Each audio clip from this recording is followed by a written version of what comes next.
गुरु सेवा तपा सिर तपसार, हर जियो मन वसै सब दुख विसारण हार। तीजी पातशाही श्री गुरु अमरदास जी का जन्म 1479 ईस्वी ਨੂੰ ਅੰਮ੍ਰਿਤਸਰ ਦੇ ਪਿੰਡ ਬਾਸਰਕੇ ਵਿੱਚ ਹੋਇਆ ਸੀ। ਆਪ ਜੀ ਦੇ ਪਿਤਾ ਦਾ ਨਾਮ ਤੇਜਭਾਨ ਅਤੇ ਮਾਤਾ ਜੀ ਦਾ ਨਾਮ ਲక్ష్ਮੀ ਸੀ। ਆਪ ਜੀ ਦਾ ਵਿਆਹ 24 ਸਾਲ ਦੀ ਉਮਰ ਵਿੱਚ ਹੋ ਗਿਆ ਤੇ ਆਪ ਜੀ ਦੇ 2 ਪੁੱਤਰ ਹੋਏ, ਜਿਨ੍ਹਾਂ ਦੇ ਨਾਮ ਸਨ ਮੋਹਨ ਅਤੇ ਮੋਹਰੀ, ਅਤੇ 2 ਪੁੱਤਰੀਆਂ ਬੀਬੀ ਦਾਨੀ ਅਤੇ ਬੀਬੀ ਭਾਨੀ। ਆਪ ਜੀ ਪੱਕੇ ਵੈਸ਼ਨੂ ਮਤ ਦੇ ਅਨੁਯਾਈ ਸਨ ਤੇ ਹਰ ਸਾਲ ਗੰਗਾ ਇਸ਼ਨਾਨ ਲਈ ਜਾਇਆ ਕਰਦੇ ਸੀ। ਇੱਕ ਦਿਨ ਗੰਗਾ ਯਾਤਰਾ ਤੋਂ ਵਾਪਸ ਆਉਂਦੇ ਸਮੇਂ ਆਪ ਜੀ ਨੂੰ ਇੱਕ ਸਾਧੂ ਨੂੰ ਭੋਜਨ ਕਰਾਉਣ ਦਾ ਮੌਕਾ ਮਿਲਿਆ।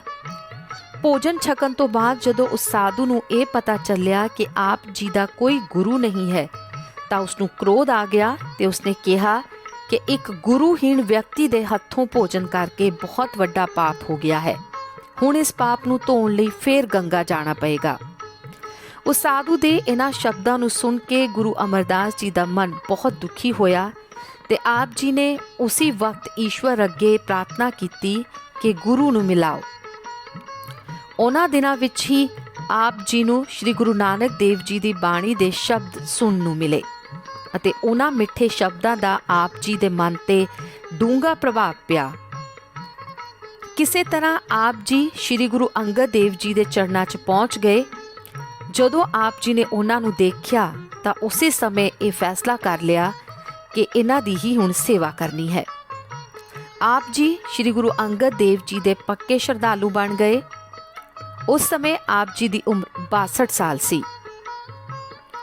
ਆਪ ਜੀ ਗੁਰੂ ਸਾਹਿਬ ਕੋਲ ਖਡੂਰ ਸਾਹਿਬ ਵਿਖੇ ਹੀ ਰਹਿਣ ਲੱਗੇ ਅਤੇ ਦਿਨ ਰਾਤ ਤਨ ਮਨ ਨਾਲ ਸ਼੍ਰੀ ਗੁਰੂ ਅੰਗਦ ਦੇਵ ਜੀ ਦੀ ਸੇਵਾ ਵਿੱਚ ਜੁਟੇ ਰਹਿੰਦੇ। ਕਈ ਲੋਕ ਆਪ ਜੀ ਦੀ ਸੇਵਾ ਦਾ ਮਖੌਲ ਉਡਾਉਂਦੇ ਹੋਏ ਆਪ ਜੀ ਨੂੰ ਨੌਕਰ ਪਾਗਲ ਕਹਾਰ ਵੀ ਕਹਿਣ ਲੱਗ ਪਏ, ਪਰ ਆਪ ਨੇ ਇਹਨਾਂ ਨਿਰਾਦਰੀ ਭਰੇ ਸ਼ਬਦਾਂ ਦੀ ਕਦੇ ਪਰਵਾਹ ਨਹੀਂ ਕੀਤੀ ਅਤੇ ਗੁਰੂ ਸੇਵਾ ਵਿੱਚ ਨਿਰੰਤਰ ਲੱਗੇ ਰਹੇ। ਔਰ ਇਸੇ ਕਰਕੇ ਸ਼੍ਰੀ ਗੁਰੂ ਅੰਗਦ ਦੇਵ ਜੀ ਨੇ ਆਪ ਜੀ ਨੂੰ ਨਿਥਾਵਿਆਂ ਦੀ ਥਾਂ ਨਿਆਸਰਿਆਂ ਦਾ ਆਸਰਾ, ਨਿਘਰਿਆਂ ਦਾ ਘਰ ਅਤੇ ਅਜਿਹੇ ਹੀ ਕੁਝ 12 ਨਾਵਾਂ ਨਾਲ ਪ੍ਰਸ਼ੰਸਾ ਕੀਤੀ। ਸ਼੍ਰੀ ਗੁਰੂ ਅੰਗਦ ਦੇਵ ਜੀ ਨੇ ਆਪ ਜੀ ਦੀ ਸ਼ਰਧਾ, ਸੇਵਾ ਭਾਵਨਾ, ਹਲੀਮੀ ਅਤੇ ਨਿਮਰਤਾ ਤੋਂ ਪ੍ਰਭਾਵਿਤ ਹੋ ਕੇ ਆਪਣਾ ਉੱਤਰ ਅਧਿਕਾਰੀ ਹੋਣ ਦਾ ਐਲਾਨ ਕਰ ਦਿੱਤਾ। ਆਪ ਜੀ 73 ਸਾਲ ਦੀ ਉਮਰ ਵਿੱਚ ਗੁਰਗੱਦੀ ਤੇ ਬੈਠੇ। ਗੱਦੀ ਤੇ ਬੈਠਣ ਤੋਂ ਬਾਅਦ ਆਪ ਜੀ ਨੂੰ ਕਈ ਮੁਸ਼ਕਿਲਾਂ ਦਾ ਸਾਹਮਣਾ ਕਰਨਾ ਪਿਆ।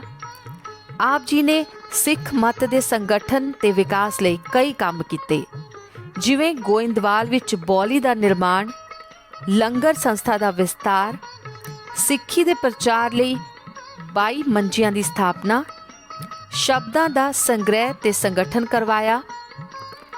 ਇਸ ਦੇ ਨਾਲ ਹੀ ਆਪ ਜੀ ਨੇ ਕਈ ਤਰ੍ਹਾਂ ਦੇ ਸਮਾਜਿਕ ਸੁਧਾਰ, ਜਿਵੇਂ ਜਾਤ ਪਾਤ ਦਾ ਭੇਦਭਾਵ, ਛੂਤ ਛਾਤ ਦਾ ਖੰਡਨ, ਸਤੀ ਪ੍ਰਥਾ ਦੀ ਨਿਖੇਧੀ, ਮੌਤ, ਵਿਆਹ ਤੇ ਜਨਮ ਸੰਬੰਧੀ ਰੀਤਾਂ ਵਿੱਚ ਸੁਧਾਰ ਵੀ ਕੀਤਾ।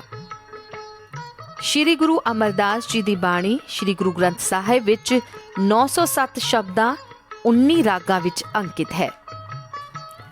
ਸ਼੍ਰੀ ਗੁਰੂ ਅਮਰਦਾਸ ਜੀ ਨੇ ਆਪਣੇ ਜੀਵਨ ਨਾਲ ਗੁਰੂ ਸੇਵਾ ਦਾ ਅਰਥ ਸਿਖਾਇਆ, ਨਾਲ ਹੀ ਨੈਤਿਕ ਅਤੇ ਅਧਿਆਤਮਿਕ ਅਭਿਆਸਾਂ ਤੇ ਵੀ ਜ਼ੋਰ ਦਿੱਤਾ। ਆਪ ਜੀ ਦੀਆਂ ਪ੍ਰਮੁੱਖ ਬਾਣੀਆਂ ਹਨ ਆਨੰਦ ਸਾਹਿਬ, ਪੱਟੀ ਅਤੇ 4 ਵਾਰਾਂ। ਆਪ ਜੀ ਦੀ ਬਾਣੀ ਦਾ ਵਿਸ਼ਾ ਸੇਵਾ, ਭਗਤੀ ਭਾਵ ਅਤੇ ਭਰਮ ਕਰਮਾਂ ਦਾ ਨਿਵਾਰਣ ਹੈ। ਗੁਰੂ ਅਮਰਦਾਸ ਜੀ ਨੇ ਤਪੱਸਿਆ ਦੀ ਚਰਮ ਸੀਮਾ ਅਤੇ ਸੰਵੇਦਨਾਤਮਕ ਆਨੰਦ ਦੇ ਵਿਚਕਾਰ ਜੀਵਨ ਦੇ ਇੱਕ ਮੱਧ ਮਾਰਗ ਦੀ ਵਕਾਲਤ ਕੀਤੀ। ਸ਼੍ਰੀ ਗੁਰੂ ਅਮਰਦਾਸ ਜੀ 1574 ਵਿੱਚ ਸ਼੍ਰੀ ਗੁਰੂ ਰਾਮਦਾਸ ਜੀ ਨੂੰ ਗੁਰਗੱਦੀ ਸੌਂਪ ਕੇ ਜੋਤੀ ਜੋਤ ਸਮਾ ਗਏ।